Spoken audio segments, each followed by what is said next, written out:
یہ علاقہ برطانیہ کے زیر انتظام تھا۔ اگلے ہی روز اس پر 5 عرب ملکوں کی فوجوں نے حملہ کر دیا جو تقسیم کے فیصلے کی مخالفت کرتے تھے۔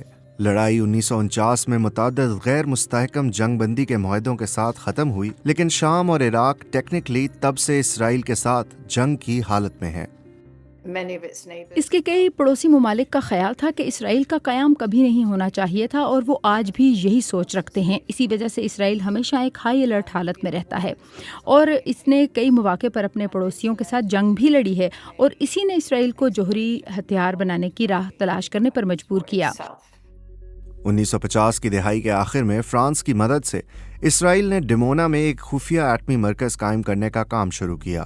اسرائیل کا کہنا تھا کہ یہ مرکز ایٹمی توانائی کی تحقیق کے لیے ہے، لیکن کئیوں کو شبہ تھا کہ اسرائیل در حقیقت بم بنانے کی کوشش کر رہا ہے۔ اسرائیل نے ہمیشہ ایٹمی ہتھیاروں کے حوالے سے ایک مبہم پالیسی اپنائی ہے، کبھی ان کے وجود کی تصدیق نہیں کی اور نہ ہی انکار۔ تو سرکاری طور پر ہمیں اسرائیلی ایٹمی پروگرام کے بارے میں زیادہ معلومات نہیں ہیں۔ جو کچھ ہم جانتے ہیں وہ مختلف لیکس اور ایک سابق سائنسدان موردیخائی ونونو کی معلومات سے حاصل ہوا ہے۔ ونونو ڈمونا ری ایکٹر میں ٹیکنیشین تھے، اور 1986 میں انہوں نے ایک برطانوی اخبار کو جو معلومات فراہم کی اس سے کوئی شک نہیں رہ گیا تھا کہ اسرائیل کے پاس بڑی ایٹمی صلاحیت موجود ہے۔ اسی وجہ سے انہیں اسرائیل میں 18 سال قید میں رکھا گیا اور وہ 2004 میں رہا ہوئے۔ Since the article was published, there is no more any secrets. All the secret was published is in the hand of all the world. And now everybody knows it has nuclear weapons. اور اب سب جانتے ہیں کہ اسرائیل کے پاس ایٹمی ہتھیار ہیں، حالانکہ وہ کھل کر اس کا اعتراف نہیں کرتا۔ اس کا ایک فائدہ یہ ہے کہ اسرائیل کو ایٹمی ہتھیار رکھنے کی دھمکی کا اثر تو ملتا ہے، لیکن اس پر غیر منظور شدہ ایٹمی طاقت ہونے کی پابندیاں نہیں لگتی۔ یقیناً اس کے ارد گرد کے ممالک اس بات کو بالکل پسند نہیں کرتے، اور وہ اسے کھلی منافقت سمجھتے ہیں۔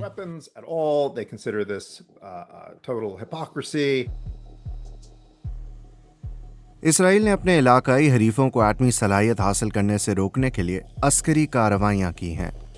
اس نے 1981 میں عراق میں مشتبہ ایٹمی تنصیب پر بمباری کی، 2007 میں شام میں، اور 2025 میں ایران کی ایٹمی تنصیبات کو نشانہ بنایا۔ انڈیا اور پاکستان، جنہوں نے اسرائیل کی طرح NPT پر کبھی دستخط نہیں کیے، ان کے پاس بھی ایٹمی ہتھیار موجود ہیں۔ دونوں نے 1950 کی دہائی کے آخر میں ایٹمی توانائی کے پروگرام شروع کیے اور صدر آئزن ہاور کے ایٹمز فار پیس پروگرام سے فائدہ اٹھایا۔ انڈیا کے کیس میں امریکہ نے ایٹمی مواد فراہم کیا اور کینیڈا نے ایک ری ایکٹر۔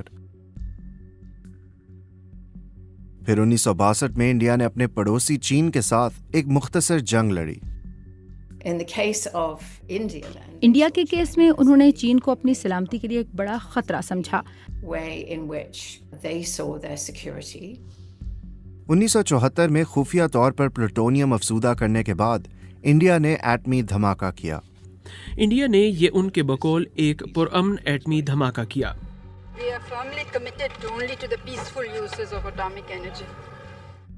عملی طور پر یہ ہتھیاروں کے تجربے جیسا ہی تھا، لیکن اس وقت انڈیا نے یہ موقف اختیار کیا کہ اس کا مقصد ایٹمی ہتھیار بنانا نہیں ہے۔ انڈیا نے 3 سال قبل اپنے پڑوسی پاکستان کے ساتھ جنگ لڑی تھی، اور اس ایٹمی دھماکے نے کشیدگی میں مزید اضافہ کر دیا۔ پاکستان نے ظاہر ہے انڈیا کو اپنا دشمن سمجھا اور فیصلہ کیا کہ اسے بھی ایٹمی ہتھیار حاصل کرنا ہوں گے۔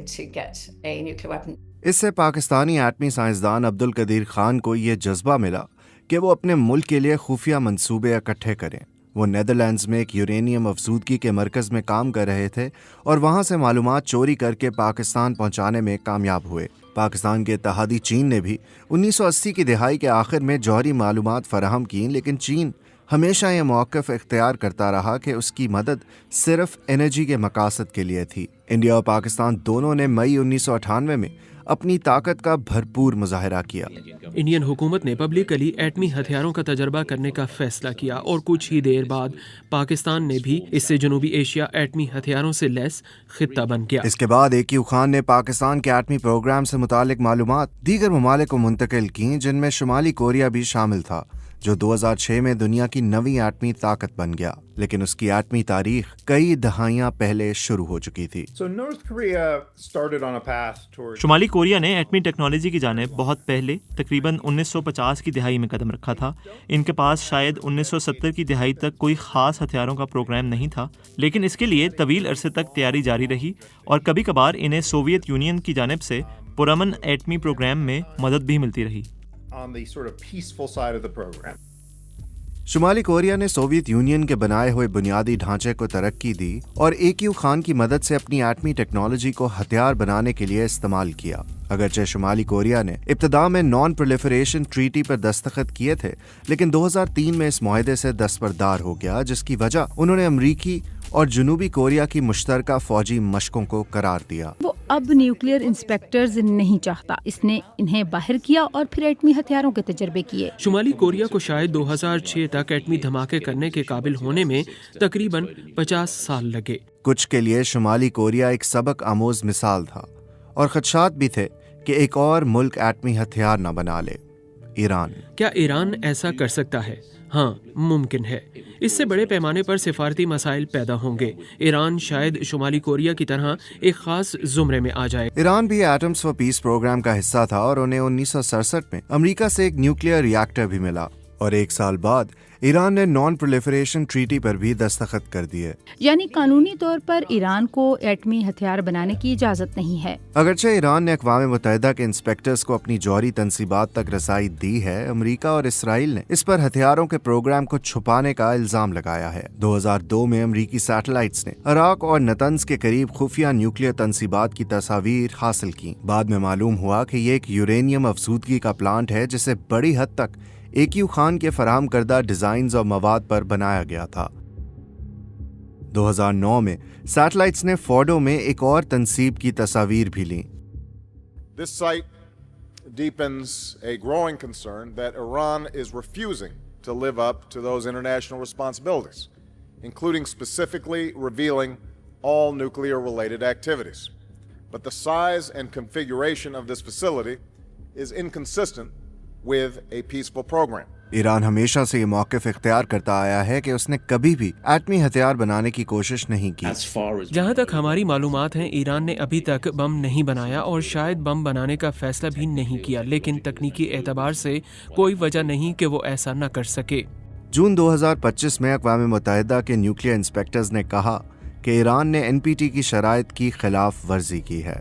اگلے ہی روز اسرائیل نے ایران پر سلسلہ وار حملے کیے اور بعد میں امریکہ نے بھی ایران کی نیوکلیئر تنصیبات کو نشانہ بنایا۔ Our objective was the destruction of Iran's nuclear enrichment capacity and a stop to the nuclear threat.